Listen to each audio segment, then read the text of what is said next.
Well, joining me now to examine why Nigeria's refineries have remained non-functional despite trillions of naira spent on turnaround maintenance over the years, I have Maurice Ibe. He's an oil and gas consultant. As that report was going on, welcome, first of all. Thank you for joining us. Nice to see you again. You know, you made a point that in spite of this humongous, monumental waste, no heads have rolled. It's actually one of the points I would like to raise with you in the course of this conversation. First off, you heard what Ojulari has said. He has not told Nigerians what they're not already aware of. But when you hear these figures, that over $25 billion from when Nigeria's naira really had a lot of value till date has been spent on this TAM, turnaround maintenance, that we've been hearing about since 1999. I mean, what comes to your mind? How do you feel about this? It's sad. Really sad. And what is troubling about it is that nobody has gone to jail for the corruption, the malfeasance that has bedeviled NNPC, especially in terms of the refineries over these years. Right. $25 billion and counting, and nothing to show for it. And nobody has gone to prison. Not even a serious investigation has been done. Nobody's been charged. Nobody's been indicted. Nobody's been taken to court. Nobody's spending any time in prison. You should bother we as Why Nigerians. do you think that is? Are we just paying lip service to the idea of national refining capacity? The truth of the matter is that not just this government, most Over of the time. prior governments, nobody has ever really been serious about what is happening in NPC. It has been a cash cow for politicians. And because it's been a cash cow for politicians, the politicians in power tend to protect those who are deep in corruption and who are making sure these refineries wouldn't work and shouldn't work.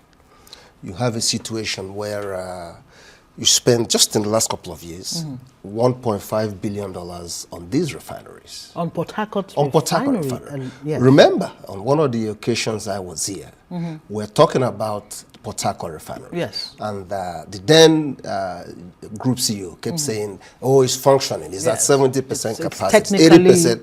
I came here and I said, nothing is coming out of that refinery. Right.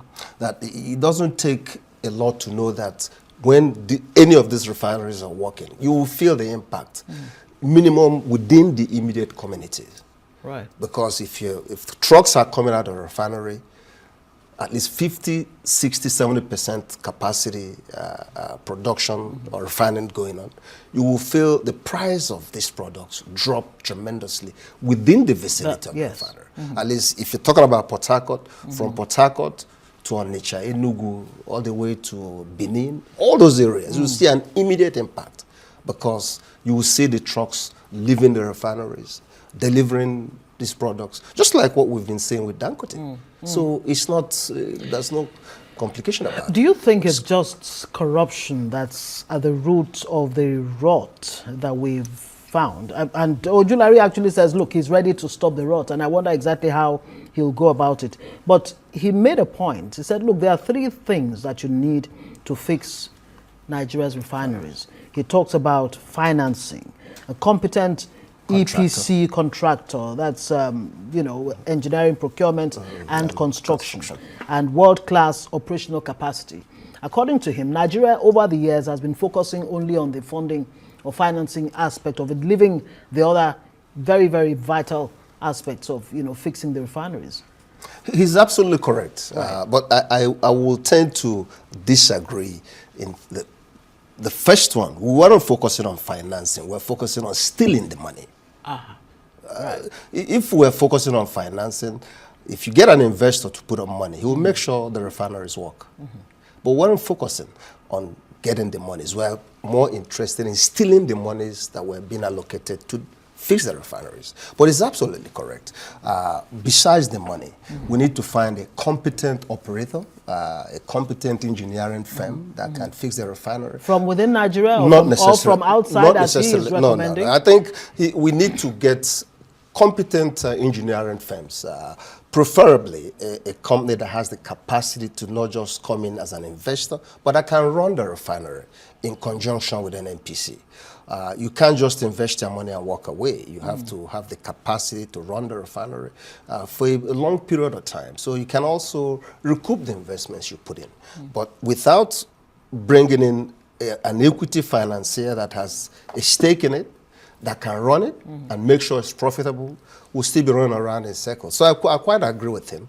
We need not just to find the money, we need to get a solid, reputable EPC company that will come in. Then we'll also find a competent investor that has the capacity to run the refinery profitably. And then we'll be in good shape. Well, isn't it scandalous that a country that's been prospecting for oil for how many years since we discovered the first one in Olobiri, we're still talking about capacity? I mean, how do we begin to ramp up?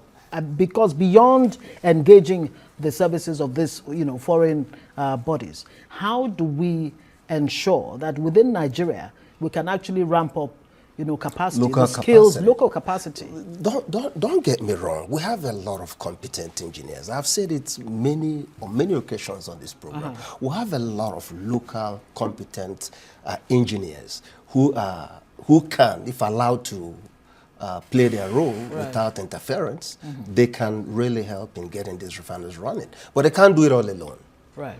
In all fairness to them, they can't do it all. They don't have all. What's missing? There are tools they need to get it done, and they don't have it locally. So you have to bring in people that have the capacity in terms of equipment, the know-how, and the technical experience, and also the ability to run the refineries.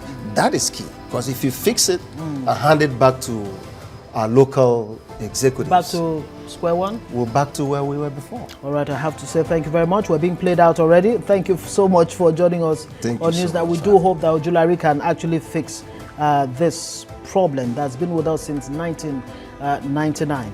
I believe he can. Right.